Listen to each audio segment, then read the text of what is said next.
Baie welkom by ons Woensdagoordenkings. Ons het hierdie maand gebruik om oor die tema gee met 'n goeie hart te gesels. En om hierdie tema vandag af te sluit, kyk ons na 'n konsep vanuit 'n Ou Testamentiese perspektief. Ek dink ons bou ons lewens op hierdie idee dat wat ons besit, ons in is. Ons het gewerk, ons het betaal, daardie geld, daardie huis, daardie besigheid se wins, dit is myne. En ek dink dit skep vir ons 'n gevoel van sekuriteit en reg. En dit maak tog logies sin. Maar wat as die Bybel oopmaak en die wet sê, nee, nie alles nie. 'n Klein deeltjie van die sukses behoort eintlik aan iemand anders.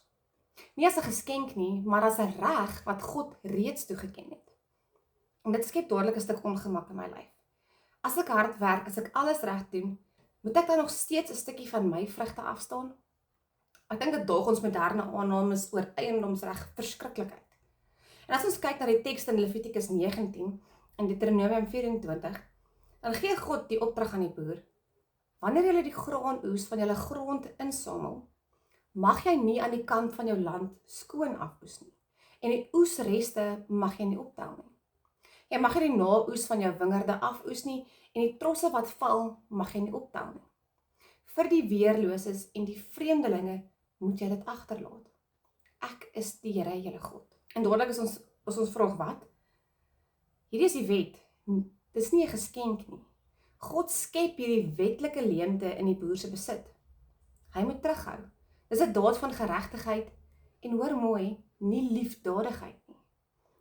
Die belangrike punt is, die armes het 'n reg om te oes, maar hulle moet self die moeite doen om die kos te gaan kry, en dit gee vir hulle 'n stuk waardigheid. Hierdie wet skep 'n veiligheidsnet wat op die welgestelde se gehoorsaamheid berus. Dan is die vraag, maar hoekom? Die regte definisie van heiligheid sê God in Levitikus 19 vers 2, julle moet heilig wees, want ek, die Here julle God, is heilig.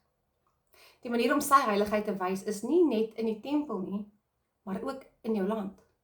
Jou verhouding met God is direk sigbaar in jou verhouding met die kwesbares. En dan kom die sleutelwoord in Deuteronomium. Onthou dat jy self 'n slaaf was. Jou eie bevryding uit slawerny moet vir jou sê, ek was kwesbaar en God het my vrygemaak. Ek dink nou moet ek hierdie vryheid van ander ondersteun. My sukses kan nie losstaande wees van my verlossingsgeskiedenis nie. En dan is die vraag, hoe nou? Ek dink dit begin by 'n skep van 'n hoekie.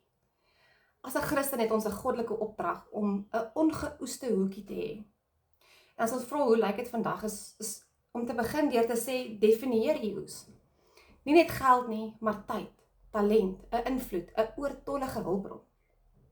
En dan om 'n baie belangrike besluit te neem om daai hoekie te reserveer. Dit kan 2%, 5%, 10% van jou inkomste wees. Hierdie deel is reeds toegeken aan geregtigheidswerk. Dis nie geld wat oor is na alles nie. Dis amper die beginpunt van jou begroting. En dan die ander ding is om waardigheid te bou.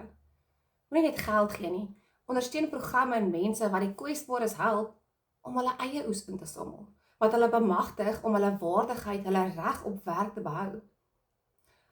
Dit is so gemaak dat ons nie alleen kan leef nie. Kom ons los die idee van dat ons sukses ons heeltemal afsluit van mekaar. Ek dink laat ons 'n oop plek in ons lewens maak, 'n plek waar ons oorvloed aktief wag vir die behoeftes van ons naaste. Ek dink dis nie net 'n goeie daad nie. Dis waar ons verbintenis met God en met mekaar eers werklik begin.